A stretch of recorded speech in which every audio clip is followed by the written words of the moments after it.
अल्हम्दुलिल्लाह नहमदुहु व नस्तईनुहु व नस्तगफिरुहु व नु'मिनु बिही व नतवक्कलु अलैहि व नऊज़ु बिल्लाहि मिन शुरूरि अनफुसिना व मिन सय्यिआति अअमालिना व मय यहदिहिल्लाहु फला हादिय लहु व नशहदु अल्ला इलाहा इल्लल्लाहु व नशहदु अन्ना मुहम्मदन अब्दुहु व रसूलुहु अम्मा बाद। প্রিয় সুধী, আপনার কাছে যে বিষয়টা নিয়ে আসছি সেটা আপনাদের অনেকের বিষয় জানা। তো হযরত উমরের কৃতিত্ব নিয়ে আপনাকে বলবো দু চারটে কথা।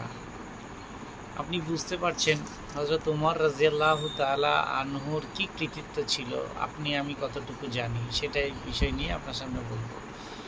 হযরত উমর ফারুক রাদিয়াল্লাহু তাআলা আনহু ছিলেন এক বিরল ব্যক্তিত্ব, যিনি কেবল জাতির ভবিষ্যতে গড়ে তোলেননি, সৃষ্টি করেছেন জাতির নিজস্ব ইতিহাসও।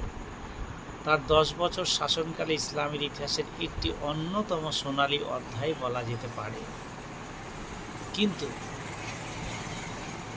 বিজেতা শাসনকর্তা, সংস্কারক, রাজনীতিক ও সাংগঠনিক ও সর্বোপরি আদর্শ মানুষ হিসাবে তিনি ছিলেন এক কথায় অতুলনীয়। কার কথা বললাম? হযরত উমর রাদিয়াল্লাহু তাআলা আনহু। হযরত উমরের অক্ষয় কৃতি যেগুলো রয়ে গেছে সেই বিষয় নিয়ে আপনার সামনে দুটো একটা কথা বলি।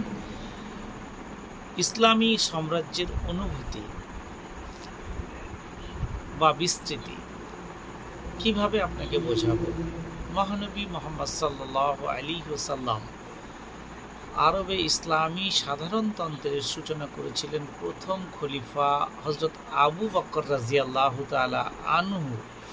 একে স্বধর্ম ত্যাগীদের কবল হতে রক্ষা করেছিল এবং দ্বিতীয় খলিফা উমর রাদিয়াল্লাহু তাআলা আনহু একে সুসংহত শক্তিশালী একটি বৃহত্তম সাম্রাজ্যে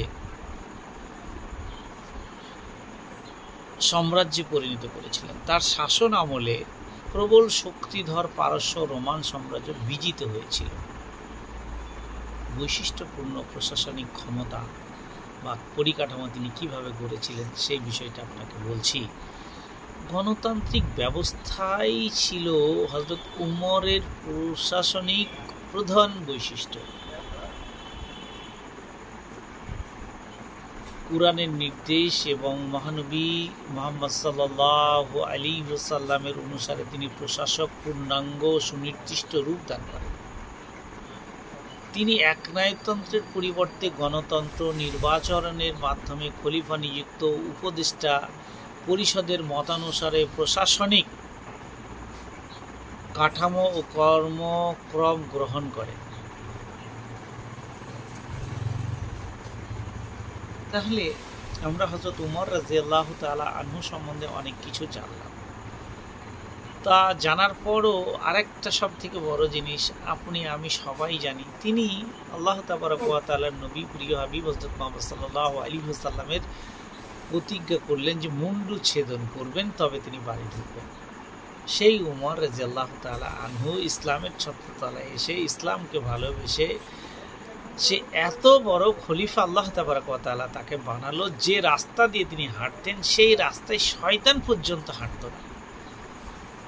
আপনি ইবলিশকে চোখে দেখেননি, এখন দেখতে পাচ্ছেন মানুষ রূপে প্রচুর ইবলিশ রয়েছে। আপনি জিনকে কখনো চোখে দেখেননি, যে রাস্তায় শয়তান ইবলিশ হাঁটতেন, আমার হযরত উমর রাদিয়াল্লাহু তাআলা আনহু হাঁটতেন, সেই রাস্তায় জিন, শয়তান এরা কেউ হাঁটতে সাহস পেত না। সুবহানাল্লাহ। যাই হোক, আজকে এখানে এই পর্যন্তই। আসসালামু আলাইকুম ওয়া রাহমাতুল্লাহি ওয়া বারাকাতুহু।